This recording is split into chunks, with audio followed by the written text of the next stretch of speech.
In 2007, a woman from Southeast Michigan asked me what I knew about the 1959 SlickCraft premiere that she had.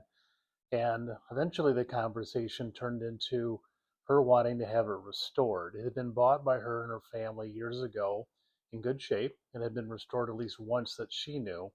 But now it had been outside, the tarp had come off, you know the story. And so I went and looked at it, and it the pictures looked better than what I found when I got there. It was a SlickCraft. It was a 16-foot premiere. I had brochures in my collection that proved that. I had not found the whole number, but I would soon find that. The boat needed a lot of varnish, if not stain. I wasn't sure about the decks. They did not look good. The motor was in good shape. That was the least of my worries. Had a really interesting rear deck hatch. There's the Premier logo that was only on that boat. And then had a copper racing bottom put on it, which is not original, as I found out. Interior looked good. Needed to be refreshed, cleaned, repainted. And the controls, the steering wheel was in better shape originally. The seats were in good shape, but I could tell they were old and cracked. It had just been too long. And so I kind of made an assessment for her, came up with an estimate and a time frame that we both thought was good. And I ended up taking the boat back to Holland, Michigan, where I was living, and started talking to people that I worked with, like vendors for seat upholstery, chrome people, just getting things ready so that I had a team behind me once I got going. Because as you can see, the dash needed new upholstery, the steering wheel. I ended up using another one of mine in my inventory. The gauges were in good shape, except I had to get them re-chromed. Um, and there was the hull number, 16 foot. It was a 59 and it was hull 96. So I got it home and took it apart to do my survey and went ahead and just started making notes about what had to happen. And eventually started taking things apart. Um, Especially when it comes to boat restoration, you have to get the other vendors involved very quickly, including the chrome platers and the upholsterers and the engine people, so that they have time to work on it and get it on their schedule. So I took all the hardware off first after I took the boat apart. Took the hardware off. It was all original and it was accurate, which I was happy to find. You can see the color of the original varnish and stain after you take off your hardware really helped me for a color match later on. And here we have the hatch. Just some photos of it coming apart. Took a lot of notes, a lot of photographs. Was not using video then, so that was my only record to put the boat back together once it was done and to document it. Every month, the owner would get a group of photographs that she would then put into a photograph album that I had bought for her so she could keep up with the restoration um, every month. Payment would come, she would get photos, and then that relationship continued for a couple years. See, the exterior wasn't in too bad a shape.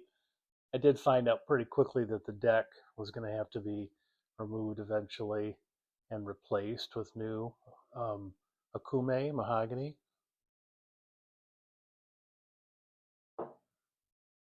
Chrome was all taken off and shipped off to my vendor. As you can see, there was a lot of pieces. This is a good record for not only the vendor, but for me, so that I always remember what was taken off and what um, came back. And these are some of the pieces that I decided not to use. Internal gas tank. I just didn't trust its stability and quality anymore. This boat did have a deck fill. Here I am taking the seats apart, getting into that. I started with the parts of the boats, and I moved my way out, and then I started putting things back. Also, I needed to get the seats repaired, repainted, and get them ready for the upholsterer to start her work. I was really happy that most of the pieces of the seats and the floors were in really good shape yet. The boat had been covered for most of its time, so it wasn't too bad. It was just that the deck had gotten wet, and being plywood, it was even more susceptible to delamination, and it did. So here I am taking apart just right down to the stringers and the bilge of the boat.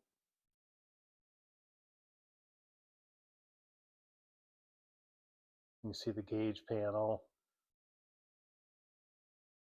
And I took those apart carefully, keeping track of the wiring. And slowly the boat just comes apart. You have to get down to the basics when it comes to a boat restoration like this to make sure that there's no rot hiding. I hated going under the dashboard, but it had an old ride guide steering wheel, which is a Mercury invention. Took that out. Here's the cutwater. I ended up having a new one made because the aluminum one was so badly damaged. Here's the rear hatch, some of the trim pieces. The Premier was the top of the line in 1959 for SlickCraft, so it had a lot of really nice chrome pieces on it. Just documenting how the upholstery was put on.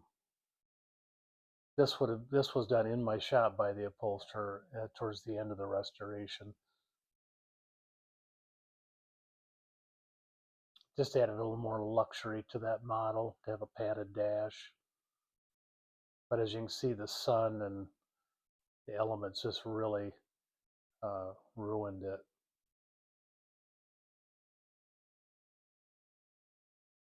So I did all the patterns as I took them off. I tried to keep as many pieces as I could, which would allow the upholsterer to do a measurement and estimate of the material she needed. And sometimes they have to make these tufted pieces. So it's always good to keep as much as you can. Here's another really interesting look of how nice the finish was under there. Once the boat was done, it had been done upholstery over the top. This is that little dashboard gauge piece. Had to remake this. This was in such bad shape. It was plywood. It was not a big deal. It was just easier to remake it than to try to save it. And it was up there by the windshield. Got a lot of heat, a lot of rain, wetness, and it just didn't last. Here, taking out a few fasteners from the outside of the hull that would have held the dashboard. It's very common in molded plywood boats. Getting all the wiring out of it, making notes about how much I needed.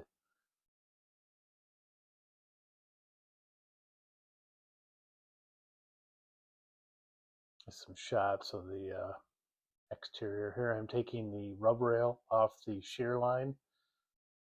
The trim's been taken off already. Now I'm just taking off the toe rail,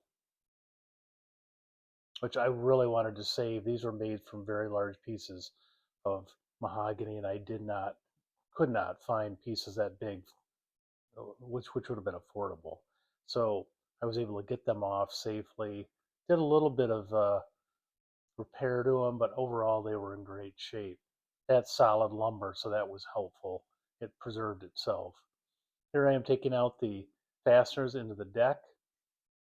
It's time to get the deck off so I could get at the deck ribs and make sure everything was fine there. It also would make it easier to paint and to wire. So here are the pieces that I would keep for later when I replicated the pieces for the new deck. I was happy to find that the internal structure was in great shape. You can see some of the delamination of the plywood as I took it off. That's why you take it off. It had been sanded quite a few times too, so there wasn't much left in the top surface, a grain, so it would not have been preserved well. Here we're really getting down to the basics of the boat, the frames, and as I inspected everything, looked at the fasteners. This was the plate that would have come from the manufacturer of the hull, U.S. molded shapes. There's another one of the hull numbers. They would stamp them in different pieces of the boat as it was put together, so they didn't lose track of what parts went to what boat. Here I'm taking out some heel bolts. So once I got the boat all stripped inside, I flipped it over on my boat lifts, which allowed me to turn the boat, lift the boat. I could flip it around like a turkey, so it really made it easy to work on. You can do this with certain boats as long as they're light enough and safe enough to do that. The keel had some issues, so I ended up replacing that. Even though it was white oak, it had seen a lot of use and years of wet, so I decided to remove it. Is one of the gauge panels. I'm getting that ready for my reconstruction. As you go on, you have different things you have to wait on, so I would jump into the small projects as I was working on hull painting and other things like that that allowed me to let paint dry, but also jump in and do a little project like this one where I literally recreated it. Here is one of the floor panels. Again, you just kind of move back and forth between projects. I needed to get this done for the upholsterer, so it was kind of on the priority list, top end for me. Real happy with it. Was made out of plywood and lumber, pretty good shape. I refastened it and also used Gorilla Glue. So I reapplied glue. That helped. So you can see some of the pieces just weren't able to salvage, and the plywood was the easiest to replace. Here's one of the bottoms. And here's the side panels that are upholstered, and that covers up the inside of the wood hull, but also your cables for steering and for electrical components. I had to really work at saving those. Yeah, I replaced this glove box. It was kind of like a little place you could put things. I replaced those because they were shot. But I was able to sand them down, put on new uh, Smith clear penetrating epoxy sealer, which really firmed them up. Here again, I took the patterns off for the upholsterer to use. And then I flipped back to the boat, working on the bottom. They had put a pinstripe on. This boat had a white bottom originally, not the copper bronze that you see here.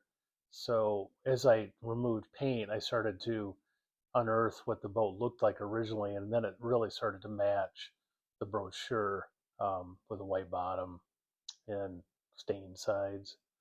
Here I'm removing with just an orbital 80 grit, just letting it float over the hull because I wanted to preserve as much of the original molded plywood skin. I have to be careful not to um, dig in too deep. Even though it's going to get painted, it's still part of the boat integrity, so you want to keep it. And if you're lucky, you can do the sides as well. Just let the sander float into those curves. And here I'm tearing apart the old engine well that allowed the water to splash in and then drain right back out with a couple of drain holes. That again got a lot of use and was always wet. I mean, that's where the motor was. Oil, wet, and sun. It really rotted it out. So here I cleaned up the transom, was able to preserve that. And like I said, all new fasteners went back in addition to Smith's clear penetrating epoxy sealer on the hull. And then when parts went onto the hull, I used 3M's 5200 as a polyurethane. I'm sorry, as just a adhesive, waterproof, super tenacious, and a little bit flexible. Here I've got the hull from top to bottom. You see there's a patch there. Somebody hit something at one time. That fiberglass patch was still good. Here I am back to the seats again. Again, I was always flipping back and forth. As one project was drying, I would go to the next. Here I'm putting on those new glove boxes and back panels for the motor control to fasten into. Some new pieces for the seat. Tried to redo it just like they had done it, just using new material. Plywood where plywood was, lumber where lumber was. Here's the keel. I've got it ready to go on. I put it on and then shaped it in place. I have a better chance of getting it right if it's in place. You can just see it better on the hull. Here I did a sample panel to see what color of stain I thought would match best with the boat that was there. With Smiths on first and then without, see what the darkness and the tone was. And that's going to be under the cutwater, so it'd be a great place to hide it. And there I've done a little bit of sealing of the new keel and some of the bolts that I had put in. I want to make sure those holes were properly sealed. The stem and the foot were all saved. That's part of the hull when they made it in the factory, so that was in pretty good shape. Here I'm getting ready to put the stringers back in, or the stringer fasteners. The stringers never did come out. They stayed in place and I just refastened them. Here I'm refastening the transom to the hull. Again, didn't take it out, but replaced the fasteners. Here's my rotisserie where I can turn the boat around. Made it really easy to work on.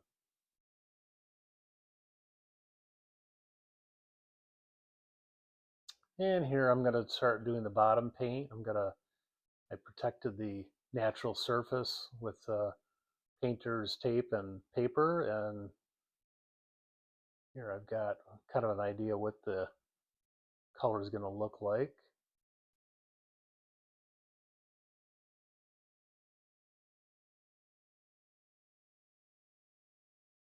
These are the pieces on the deck, the tow rails that I had to glue back together with Titebond 3, which did really well. The joint was really good still, and I was able to cosmetically hide it pretty well.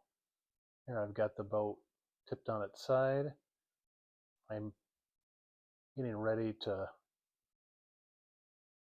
put some stuff back on the boat now, and I'm going to have to paint it eventually. I end up using um, the paint company in Holland that SlickCraft bought its paint from.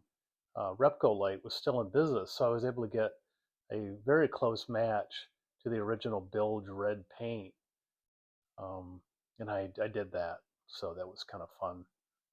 Leon Slickers was alive, obviously, still is to this day, and I was able to ask him a lot of questions about when he built this boat for SlickCraft Boat Company, and that was how I knew that Repco Light had provided his red bilge paint. Here I'm replacing one of the transom knees, again made out of plywood. I just replicated the dimension and the shape and went ahead and put in new ones. You can see I really got this down to the bare bones. I didn't see an indication that the stringers or the keel sit on the inside, or the floors. Those are the flat ones. They had any signs of rot, so I kept them.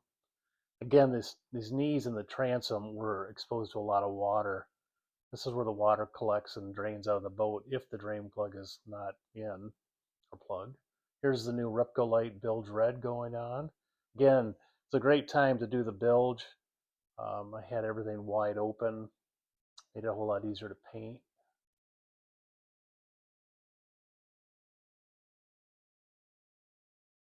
Here I'm working on the new engine well splash floor. It was in such bad shape, I just went ahead and replaced it. It had to be natural, so I had to have some really good looking wood, and the original just did not have enough uh, integrity left to make it look good. So I wanted the deck and the splash well to match, so that was one of the other reasons I went that route.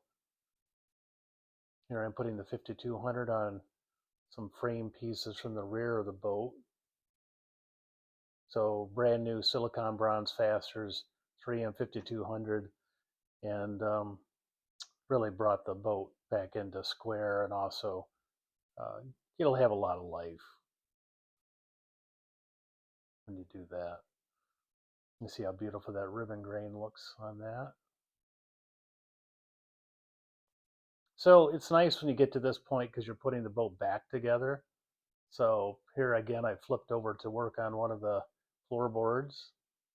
This is the rear floor. They have little curbs on them, so if you drop anything, they won't go in the bilge and have to take it out.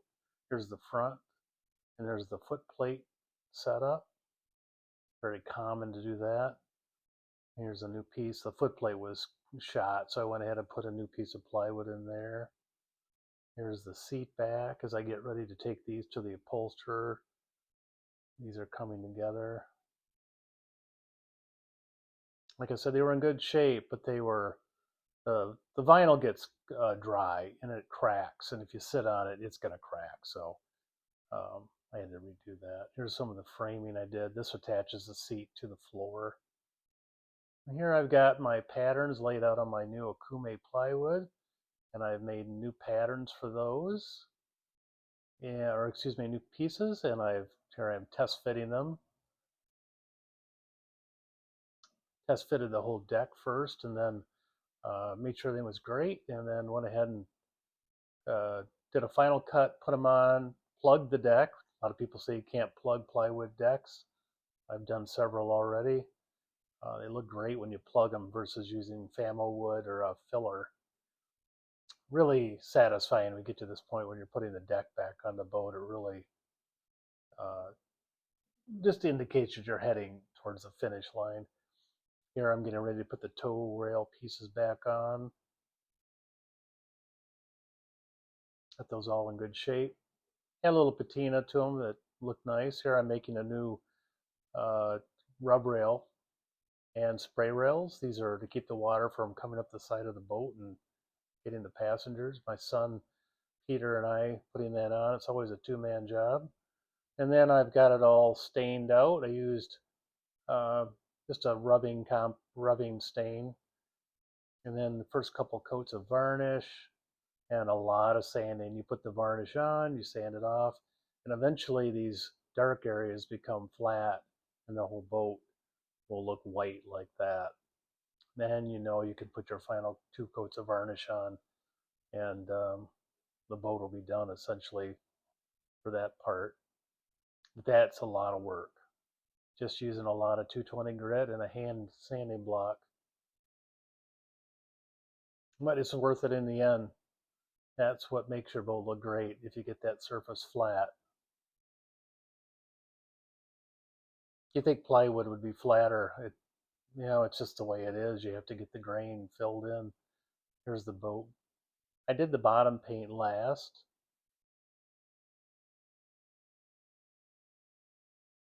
Because it was on the rotisserie, I didn't have to worry about anything touching the surface of my stain or paint job, so that was really handy. Here I am coming into the finish line on the hull. Varnish. Getting ready to put my white lines on now.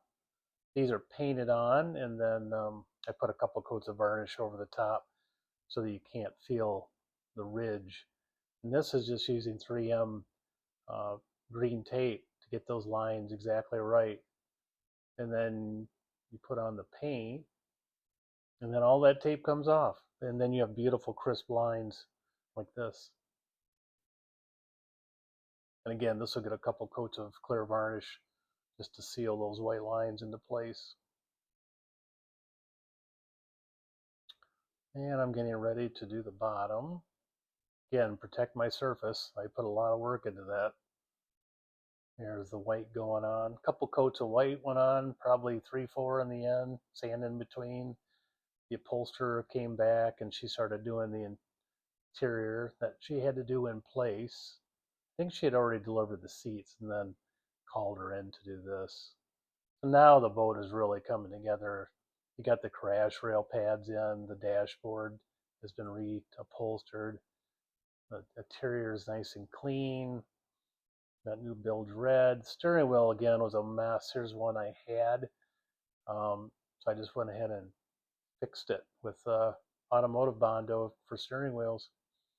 The horn didn't work, so I bought a new one and just took the guts out and put it in the old housing. Here we are at the end of the restoration. The bow pole pennant is on. I'm ready to put it on the trailer and take it back to its owner, which the boat was known as Pretty Slick. Here it is coming out of my little shop in Holland, getting ready to go onto the covered trailer. It was a February. I delivered that beautiful day in February in Michigan. A great covered trailer. Took it over to the Taylor, Michigan area. Nice and strapped in and happy. Here it is at the Detroit Boat Show in 2009. It was a week after I finished it.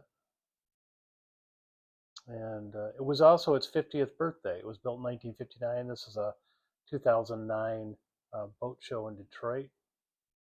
And that's where it made its debut back to the public. And that's the end of the video.